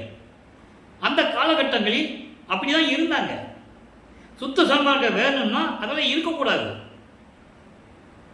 அந்த நிலைக்கு தான் வல்லற்பெருமான்கள் வருவிக்க விட்டுறார். அதை சொல்லணும். சோறு போட சொன்னான்னு சொல்றது ஒரு பக்கம் இருந்தாலும் கூட ஏன் வருவிக்க விட்டுறாரு நிலையை மக்கள்கிட்ட சொல்லணும். தெளிவாக சொல்றாரு, நான் மூலவத்துக்கு ஏன் வந்தேன், எங்க அப்பா அருட்பெருஞ்சாண்டவர் ஏன் ஒரு தாய் கருவறையில் வச்சு 10 மாசம் இருக்க வச்சு என்னை வெளியே கொண்டு வந்தாரு. பாடல்ல இருக்கு, யாரால் மறுக்க முடியுமா? அப்ப என்ன சொல்லணும்? ஆன்ற சன்மார்க்க மணிபெற என்னைத்தான் ஈன்று அமுதளித்த இனிய நற்றாயன்னு சொன்னாரே அருட்பெருஞ்சோதி அகவலில், அதை மக்களுக்கு சொல்லணும். நான் இதுக்கு தான் வருவிக்க விட்டேன் அப்படின்னு சொல்றாரு. அகத்தை கருத்து புறத்தை வெளுத்திருந்த உலக அனைவரையும் சகத்தை திருத்தி என்பது உலக மக்களை அனைவரையும் ஒன்றிணைத்து, சமயங்களும் மதங்களும் மார்க்கங்களும் பொய் மக்களே, அது ஒண்ணுமே இல்லை, முடிஞ்சு போச்சு. அந்த 4 யுகங்கள் நடந்ததெல்லாம் முடிஞ்சு போச்சு, இதுவும் முடிஞ்சு போச்சு. சகத்தை திருத்தி சன்மார்க்கத்தை அடைவித்திட உலக மக்கள் எல்லாம் சன்மார்க்கத்தில் சேர்த்து இகத்தை பரத்தை பெற்று மகிழ்ந்திடுவதற்கென்றே அந்த மக்கள் எல்லாம் சுத்த சன்மார்க்கத்தில் சேர்ந்த பிறகு இன்புற்று வாழ வேண்டும், மகிழ்வோட வாழ வேண்டும் என்பதற்காகவே அண்டர்லைன் எதுக்காக வருவிக்க விட்டார் மக்கள்கிட்ட சொல்லணும்ல. சோர்பட சொல்லுக்காக வந்தார் அவர். அது ஒரு காரணம், அது வேற விஷயம். சுத்த சன்மார்க்கத்தை உலக மக்களுக்கு சொல்லணும்ல. மகிழ்ந்திடுவதற்கென்றே என்னை உகத்தே இறைவன் வருவிக்க விட்டேன். நல்லா கவனிச்சீனும். இந்த உகத்தை, இந்த கலியுகத்தில் நான் இறைவனாகவே வருவிக்க விட்டவன், அருளை பெற்றேனே. ஏன் அருளை பெற்றேன்னு சொன்னாரு? அதுக்கு விளக்கம் இருக்கு. அருளை பெற்றேன் ஏன் சொன்னார்னா, உலகில் ஒரு மானிட பிறவியா வந்ததுனால மக்கள் எல்லாம் இவன் சாதாரண நினைச்சிடக்கூடாதுல்ல. அதனால அருளை பெற்றேன்னா நான் தான் இந்த பிரபஞ்சத்தை இயக்க போறேன்னு சொல்றாரு. அப்போ இந்த நிலைக்கு தான் வல்லற்பெருமான் வருவிக்க விட்டார் என்பதை உலக மக்களுக்கு தெளிவாக திருவருட்பாவிலே நான் பார்த்து கொண்டிருக்கிறோம். அப்போ நீதிமன்றத்தில் என்னாச்சு? இவங்களால் ஏற்றுக்க முடியல. வழக்கினுடைய சாராம்சம் ஆறுமுக நாவலர் சொன்னது, இவர் ராமலிங்க பிள்ளை என்பவர் ஒருவர் வடலூரிலே இருந்து கொண்டு எந்த கல்லூரியிலும் தமிழ் இலக்கணம் இலக்கியம் படிக்காமல் புலவர் பட்டம் பெறாமல் திருவருட்பா என்ற பாடல்களை இயற்றிக்கொண்டு அதுக்கு திருமுறைகள் என்று பெயரிட்டு கொண்டு ஜாதிகளையும் சமயங்களையும் மதங்களையும் மார்க்கங்களையும் சாடிக்கொண்டு பாடல்களை இயற்றிக் கொண்டிருக்கிறார். எங்களுக்கு மிகவும் மன உளைச்சலாக இருக்கிறது, எங்களுக்கு அவமானமாக இருக்கிறது. இதெல்லாம் மக்கள் ஏற்றுக்கொள்ள மாட்டார்கள். எனவே இந்த பாடல்களை எல்லாம் தடை செய்து மறுப்பா என்று அறிவிக்க வேண்டும் என்று வழக்கு தொடர்ந்தார். முத்துசாமி ஐயர் என்ற ஒரு வழக்கறிஞரை வச்சு வழக்கு தொடர்ந்தாச்சு. பிரிட்டிஷ்காரர் கவர்மெண்ட் நீதிபதி, அவருக்கு டிரான்ஸ்லேட்டர்லாம் இருப்பாங்க, பக்கத்தில் இருப்பாங்க. அப்போ அந்த நிலையில் இருக்கும்போது வாதியெல்லாம் அங்கே போயாச்சு, ஆர்மனாவலர்கள்லாம் அங்கே போயாச்சு, வாதம் அவர்கிட்ட வாதம் முடிச்சாச்சு. இப்போ பிரதிவாதிகிட்ட விசாரணை பண்ணணும். நமது இறைவன் பிள்ளை பெருமான் அவர்கள் அங்கே எழுந்தருளுகிறார். இங்கே என்ன சொல்லுவாங்க, வடலூர்லேருந்து மாட்டு வண்டியில் போனார், சைக்கிளில் போனார்னு சொல்லுவாங்க, சில பேர் நடந்து போனான்னு சொல்லுவாங்க, சில பேர் மாட்டு வண்டியில் போனாருன்னு சொல்லுவாங்க. அப்படியா சொல்கிறது ஒரு இறைவனே? இவர் தர்மசாலையில் இருக்கும்போது எல்லாரையும் பெற்றுக்கொண்டார், இறைவனாகவே ஆகிவிட்டார். நீ தந்தை மகனோட இரண்டரை கலந்துக்கணும், அவ்வளோதான். ரூமுக்குள்ள போனாரு, கதவு சத்தம் மறைஞ்சிக்கிட்டான்னு சொல்றதே முதல்ல சரி கிடையாது. ரூமுக்குள்ள போனாரு, கதவு சத்தம் மறைஞ்சிக்கிட்டான்னு சொல்றதே சரி கிடையாது. அருப்பெருஞ்சாண்டவர் தன் மகனோடு பிரிந்த சக்தியோடு மீண்டும் இணைந்து அருப்பெருஞ்சோதி ஆண்டவர் ஆகினார். அவ்வளவுதான் வித்தியாசம். அப்படிதான் சொல்லியிருக்கணும். மறைஞ்சிட்டான்னு சொன்னதுனாலதான் பல சந்தேகங்கள் ஆகி மக்கள்கிட்ட இன்னும் சரியான ஒரு விழிப்புணர்வு கிடைக்கல. அதான உண்மை. அவர் இறைவன் ஆயிட்டாருப்பா, அருப்பெருஞ்சாண்டவர் மகனோட கலந்து இறைவனாயினா இடம் அது சொன்னா முடிஞ்சு போச்சு. சொல்லலையே. கதை உள்ள போனாரு, தாப்பா போட்டாரு, சாவியை தூக்கி வெளியே போட்டாரு, அப்புறம் 7 வருஷம் கழிச்சு திரும்பி பார்த்தாங்க, ஆள் இல்லை அப்படின்லாம் சொல்றாங்க. இதுக்கு மேல ஒரு மேலபடி சொன்னாரு ஒருத்தர், முதல் மாணாக்கர் என்று சொல்லப்பட்ட வேலாயுதம் அவர்கள். அவரே போய் பார்த்தேன், அவர் போகும்போது பார்த்தேன், அங்கே ஒரு பாய் விரிச்சிருந்தது, அவர் போய் படுத்துக்கிட்டாரு. இருக்கு, கல்வெட்டில் இருக்கு. அவர் சொன்னதை ஒருத்தர் கல்வெட்டில் போட்டு வச்சிருக்கிறாரு. சித்தி விழாவுக்கு போனால் நீங்கள் பார்க்கலாம். மேட்டுக்குப்பத்தில் மனம் அப்படியே கண்ணில் ரத்தம் வரும், கண்ணிலிருந்து தண்ணி வரும். அல்லப்பெருமானை எவ்வளவு தூரம் சித்தரிக்க முடியுமோ அவ்வளவு கீழ்த்தரமாக சித்தரித்திருப்பார்கள். அதை அப்படியே சொல்றது. அப்புறம் சொல்றாரு, அப்புறம் கதவு திறந்து போய் பார்த்தேன், அவர் படுத்த பாயும் இல்லை, அவரும் இல்லை. விசாரிச்சு பார்த்தேன், எங்கேயோ உலக சமாதானத்துக்கு ஐரோப்பிய நாட்டுக்கும் ரஷ்யாவுக்கும் போயிட்டாராம், இங்கே ஆள் இல்லை. அப்போ இங்கே ஆள் இல்லைன்னு சொன்னா மக்கள் என்ன நினைப்பாங்க? அவர் என்ன சொல்றார் வல்லப்பெருமான், நான் சித்தி வளாதான் அந்த அறையிலிருந்து தான் இந்த பிரபஞ்சத்தை இயக்குறேன்னு சொல்றாரு. எங்க அப்பா சொன்னாரு, அருப்பெருஞ்சாண்டவர் உனக்குன்னு ஒரு உலகம் இருக்கு மகனே, நீ அங்க வந்துரு அப்படின்னு சொன்னாரு. நான் வேண்டான்னு சொல்லிட்டேன். விரிப்பிலேன் மாலையன் பதவி வேண்டு கொல் என விளிம்பினும் கொல்லேன். எனக்கு அந்த உலகங்கள் எனக்கு தேவையில்லை. என் மக்கள், எனக்கென்று ஒரு ராஜ்யம் இருக்கிறது, எனக்கென்று சிவராஜ்யம் இருக்கிறது, எனக்கென்று இந்த உலகம் இருக்கிறது. என்னுடைய மக்கள் என்னை விட்டு ஒரு நிமிடம் கூட பிரிந்து இருக்க மாட்டார்கள். நான் வர முடியாது என்று தந்தையிடம் சொல்ல, அதற்கு பிறகுதான் தந்தை மகனோட இரண்டரை கலந்து சித்தி வளாகத்தில் இருந்து கொண்டு இந்த பிரபஞ்சத்தை இயக்கிக் கொண்டிருக்கிறார் நமது இறைவன் வல்லற்பெருமான் என்பதை இங்கு நான் பதிவு செய்ய கடமைப்பட்டிருக்கிறேன். எல்லா விளக்கங்களும் திருவருட்பாவில் இருக்கு, யாரும் மறுக்க முடியாது, விளக்கம் கொடுக்க தயாராக இருக்கிறேன். ஆக சித்தி வளாகத்தில் இருந்துட்டு எல்லாமே நடக்குது. அப்போ இந்த நிலையில் இருக்கும்போது இப்போ கோர்ட்டில் தீர்ப்பாயிடுச்சு, மறுப்பான அறிவிக்க முடியாதுன்னு சொல்லிட்டாரு. திருப்பி வந்துட்டாரு. தர்மசாலையில் இருக்கும்போது உத்தரஞான சிதம்பரம் மாலை உருவாகிறது, அங்கே நடராஜபதி மாலையும் சர்க்குரி மாலையும் உருவாகிறது. எல்லா விளக்கங்களையும் நாம் பார்த்துட்டோம். பார்த்த பிறகு இப்போ தந்தையை எப்படி கூப்பிடுகிறார் தர்மசாலையில் இருந்து கொண்டு, அம்பலனார் வருகை என்ற பதிகத்திலே இருக்கின்ற ஒரு பாடலை பார்க்க போகிறோம். அதன் பிறகு அனுபவ மாலை. அம்மையுமாய் எனக்கு அப்பனுமாகி என் அன்பனுமாயினீர் வாரீர் என காலங்கள் நெருங்கி விட்டது. நீ 3 வருஷம் தான் பாக்கி இருக்கு. 48 ஆண்டுகள் முடிய போகுது. தர்மசாலையை விட்டு வெளியே போகணும். அப்பா சொல்றாரு, மகனே நம்ம 2 பேரும் ஒன்னா இருக்கிறதுக்கு ஒரு இடம் பாருன்னு சொல்றாரு. நான்லாம் பார்க்க முடியாது, நீ என் கூட வான்னு சொல்றாரு. அப்படி பார்த்ததுதான் மேட்டுக்குப்பம் சித்தி விழாவும். 2 பேரும் தான் போறாங்க அங்க பாட்டு இருக்கு. அப்போ இப்போ என்ன சொல்றாரு, கூப்பிடுறாரு. நீ 3 வருஷம் தானே இருக்கு, நீ விண்ணுலகத்திலிருந்து என்ன பண்ணிட்டு இருக்க போற, நீங்க வான்னு கூப்பிடுறாரு. அங்கிருந்து என்ன செய்ய போற நீ அப்படின்னு கேட்பாரு. அது ஒரு பாடல் இருந்தது, அந்த விளக்கத்தை நம்ம பார்த்துட்டோம். அம்மையுமா எனக்கு அப்பனுமாகி என் அன்பனுமாகி நீர் வாரீர் அங்கனரே இங்கு வாரீர். எனக்கு அம்மையுமாகவும் அப்பனுமாகவும் திகழ்ந்து கொண்டிருக்கின்ற எனது அன்பான தந்தையரே நீர் வாருங்க, சீக்கிரம் வாங்கன்னு சொல்றாரு. அதை அகவலில் சொல்லுவார்.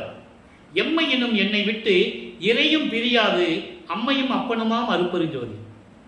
அது முடிவான முடிவு. அது நடந்தது நம்ம மேட்டுக்குப்பத்தில். அதுக்கு முன்னாலே கேட்கிறாரு இவர், அம்மையாம இருக்கிற, எனக்கு அப்பனமாக இருக்கிற, ஆனால் நீ அங்கே இருக்கிற, நான் இங்கே இருக்கிறேன், நீ சீக்கிரமானு கூப்பிடுறாரு. அங்கனரே வாரீர், அழகான கண்களுடைய என் இறைவனே, என் தந்தையே, ஒளி வீசிக்கொண்டிருக்கின்ற என் தந்தையே வாங்கன்னு சொல்றாரு. அடுத்து சொல்றார் பாருங்க, சின்ன வரிதான், விளக்கம் அவ்வளவு இருக்கிறது. அல்லல் அறுத்து, அல்லல் அறுத்து. அல்லல் என்பது துன்பங்கள், துயரங்கள், மாயைகள், மயக்கங்கள் எல்லாம் அதில் சேர்ந்துடும். இடர்கள், பயம், அச்சம் எல்லாம் அதில் சேர்ந்துடும். அல்லல்கள் அறுத்து என் அறிவை விளக்கிய அம்பலவானரே வாரி. அல்லல் அறுத்து என்னை இந்த பூலோகத்திற்கு வருவிக்க செய்துவிட்டு சமயங்களிலும் மதங்களிலும் மார்க்கங்களிலும் இருக்க வைத்து அதன் பிறகு சுத்த சன்மார்க்கத்தை கொடுத்து, அதான் சொல்றாரு, என் அறிவை விளக்கிய. சுத்த சன்மார்க்கத்தை கொடுத்து என் அறிவை விளக்கி அந்த சமயங்களையும் மதங்களையும் மார்க்கங்களையும் நீக்கி என்னை ஆட்கொண்டீரே அம்பலவானிரே வாரீர் செம்பொருள் ஆயினீர் வாரீர். செம்பொருள் ஆயினீர் என்பது அருப்பெருஞ்சோதி ஆண்டவராகிவிட்டீர், வாருங்கள் பூலோகத்திற்கு, மகன் இங்கே தவித்துக் கொண்டிருக்கிறேன் என்று கூறுகிறார். எங்க இருக்கும்போது? தர்மசாலையில் இருக்கும்போது. தர்மசாலையில் நீங்க சாதாரணமாக நினைச்சிடாதீங்க. அப்பா தந்தையும் மகனும் உரையாடி கொஞ்சி குலாபிய இடம், அதே கருமொழியும். மேட்டுக்குப்பம் இறுதி முடிவான முடிவு, இறைவனான முடிவு. நல்லா புரிஞ்சுக்கணும் நீங்க. அப்போ தர்மசாலையில் இருக்கும்போது இதெல்லாம் முடிஞ்சிருச்சு. இப்போ அனுபவ மாலையிலே வல்லபெருமான் என்ன கூறுகிறான்னு பார்க்க போறோம். 100 பாடல்கள். இன்னைக்கு 38வது பாடலை பார்க்குறோம். வடிவுடை மாணிக்க மாலையில் 38வது பாடல் இன்னைக்கு பார்த்தோம். அதுக்கடுத்து அங்கே என்ன சொன்னாரு, இங்கே 6ஆம் திருமுறையில் என்ன சொல்றாரு, அந்த வித்தியாசத்தை நீங்க புரிஞ்சுக்கணும். அங்கே சிவபெருமான் சொல்லுவாரு, நமச்சிவாயா, சிவாய நம எல்லாம் சொல்லுவார். இங்க அனுபவ மாலையில் என்ன சொல்றாரு, 38வது பாடல் நல்லா கவனிங்க. திருச்சிற்றம்பலத்து இன்ப திருவுரு கொண்டு, திருச்சிற்றம்பலத்து பரவெளி, பரவெளி, பரம்பரவெளி, பராபரவெளி, பெருசுகவெளி, இந்த வெளிகளையெல்லாம் கடந்து திருச்சிற்றலமாகிய சுத்த சிவஞான வெளி, சுத்த சிவராஜ்யம் என்று கூறுவார். அந்த சிவராஜ்யத்தில் இருந்து கொண்டு அருப்பெருஞ்சோதி ஆண்டவர் வடிவிலே இருந்து கொண்டு இன்ப திருநடனம் செய்து அருள்கின்ற, திருவிளையாடல் செய்து கொண்டிருக்கின்ற உன்னுடைய திருவடிக்கு தொழும்பாய் தொண்டு செய்ய வேண்டும் என்பதற்காகவே. அதான் ஆடும் சேவடி என்று சொல்லுவார். ஆடுகின்ற சேவடிக்கே ஆளானேன், மாளாத யாக்கை பெற்றேன் என்று கூறுவார். ஆடுகின்ற சேவடி என்னது? இடது காலை ஊன்றி வலது காலால் தன் மகனுக்கு திருவிளையாடல் செய்து அருணடனம் செய்து காட்டிய இறைவன். அதான் ஆடுகின்ற சேவடி. அதான் இங்க சொல்றாரு, இன்ப திருநடம் செய்து அருள்கின்ற திருவடிக்கே தொழும்பாய் அரிச்சிக்கும் பேரன்பர் அறிவின் கண் அறிவாய். உனக்கு திருவடிக்கு தொண்டு செய்து அன்பர்களெல்லாம் வணங்கக்கூடிய, அறிவி கண் போன்று விளங்கக்கூடிய இறைவன் அவ்வறிவில் விளைந்த சிவானந்த அமுதமாகி, அதை சச்சிதானந்தம் என்று சொல்லுவார். அப்படிப்பட்ட அமுதமாகி பரிச்சிக்கும் அவ் அமுதின் நிறைந்த சுவையாகி பயனாகி. இதெல்லாம் யார் சொல்றாங்க? வேதங்கள் சொல்லுதான் அருப்பெருஞ்சாண்டவரை பற்றி. அதை மக்களுக்கு சொல்றார். பரிச்சிக்கும் அமுதின் நிறைந்த சுவையாகி, அந்த அமுதின் உணர்வு தரக்கூடிய அந்த சுவையாகி, அதனுடைய பயனாகி, அந்த பயணத்தின் அனுபவமாகி நிறைந்த அந்த அனுபவ மாலை. இப்படிப்பட்ட இறைவன் இருந்த பொழுது இந்த வேதங்கள்லாம் சொல்லுதான். உரிச்சிக்கும் என மறைகள் ஆகங்கள் எல்லாம் ஓதுகின்றது எனில், இப்படிப்பட்ட இறைவன் நான் சொன்னா நீங்க நம்ப மாட்டீங்க. என்னுடைய அனுபவத்தை நான் சொல்றேன், நீங்க நம்புற மாதிரி தெரியல. என் இறைவனிட்ட நான் சிவானந்த வெளியில போய் அருளமுதம் உண்டவன், என்ன சாப்பிடுறீங்க, சாப்பிடுவாங்கன்னு ஏன் கூப்பிடுறீங்க? பாடலில் சொல்கிறாரு. அந்த பாடல் விளக்கத்தில் நம்ம பார்த்துட்டோம், அற்புதமாக இருக்கும். என்னை ஏன் சாப்பிட கூப்பிடுறீங்க, நான் அமுது உண்டவன் சொன்னால் நம்ப மாட்டேன்றீங்க அப்படின்லாம் சொல்லுவார். அதான் இங்கே சொல்கிறாரு, அப்படிப்பட்ட இறைவன் நான் சொல்லி நீங்கள் நம்பலை, ஆனால் வேதங்கள் சொல்லுது. இப்படிப்பட்ட இறைவன், இப்படி தித்திக்கக்கூடிய இறைவன், அமுதத்தின் சுவையாகி சுவையின் பயனாகி பயனின் பயனாக சிவானந்த அனுபவமாகி இப்படி தித்தித்துக் கொண்டிருக்கின்ற இறைவன் என மலைகள் ஆகங்கள் எல்லாம் ஓதுகின்றது எனில், வேதங்கள் 4 வேதங்களும் 28 ஆகம நூல்களும் சொல்லுகின்றது என்றால், அவருடைய அருட்பெருஞ்சோதியினுடைய தன்மையை யார் சொல்லுவது? சொல்றாரு, அவர்தம் ஒளி உரைப்பது எவரே? அவருடைய அருட்பெருஞ்சோதி ஆண்டவருடைய தன்மையை, அவருடைய ஒளியை, பிரபஞ்சம் முழுவதும் பரிபூர்ணமாக ஒளி வீசிக் கொண்டிருக்கின்ற அருட்பெருஞ்சோதி ஆண்டவருடைய வல்லமையை யாரால் சொல்ல முடியும்? என்னால் மட்டும்தான் முடியும் என்று அனுபவமாலையிலே தெளிவாக நமக்கு அருளி இருக்கிறார்கள். எனவே அன்பர்களே, இன்று அருட்பெருஞ்சோதி ஆண்டவருடைய திருவிளையாடலுடைய விளக்கங்களை நாம் பார்த்திருக்கிறோம். வல்லப்பெருமானவர்கள் இப்போ இந்த பூலோகத்திற்கு வருவிக்கப்பட்டு 48 ஆண்டுகளுக்குள் தர்மசாலையிலே இருந்து கொண்டிருக்கிறார். இது வரைக்கும் நம்ம பார்த்துக்கிட்டு இருக்கோம். நீ ஒரு 2 மாதம் இல்லை 3 மாதம் முடிஞ்ச உடனே நம்ம அங்கே சித்தி வளாகம் போய்க்குவோம். அது வரைக்கும் இந்த பாடல்கள் எல்லாம் தொடரும். நீங்களும் தொடர்ந்து இந்த திருவிளையாடலுடைய பதிவுகளை நீங்கள் பார்க்க வேண்டும். இறைவனுடைய அருளை நீங்கள் பெற வேண்டும். நீங்களும் சுத்த சன்மார்க்கத்தில் சேர்ந்து அருட்பெருஞ்சோதி அருட்பெருஞ்சோதி தனிப்பெருங்கண்ணை அருட்பெருஞ்சோதி என்ற மகாமந்திரத்தை உச்சரித்து சைவ நெறியில் இருந்து கொண்டு கொலையும் புலையும் தவிர்த்து நீங்கள் இறைவனை வேண்டி இறைவனுடைய அருள்களையும் செல்வங்களையும் எல்லாம் பெற்று நீங்கள் இந்த வையகத்தில் வாழ்வாங்கு வாழ வேண்டும். நோயற்ற வாழ்வில் நீங்கள் வாழ வேண்டும் என்று இறைவனுடைய தயவோடையும் கருணையோடையும் வாழ்த்தி இந்த வள்ளலார் மொழியில் விடைபெறுகிறேன். மீண்டும் நாளை சந்திப்போம். நன்றி, வணக்கம். அருட்பெருஞ்சோதி அருட்பெருஞ்சோதி தனிப்பெரும் கருணை அருட்பெருஞ்சோதி. நாளையும் இறைவனுடைய திருவிளையாடல் தொடரும். கண்டு மகிழ்ந்து இறைவனுடைய அருளை பெற்றுக் கொள்ளுங்கள்.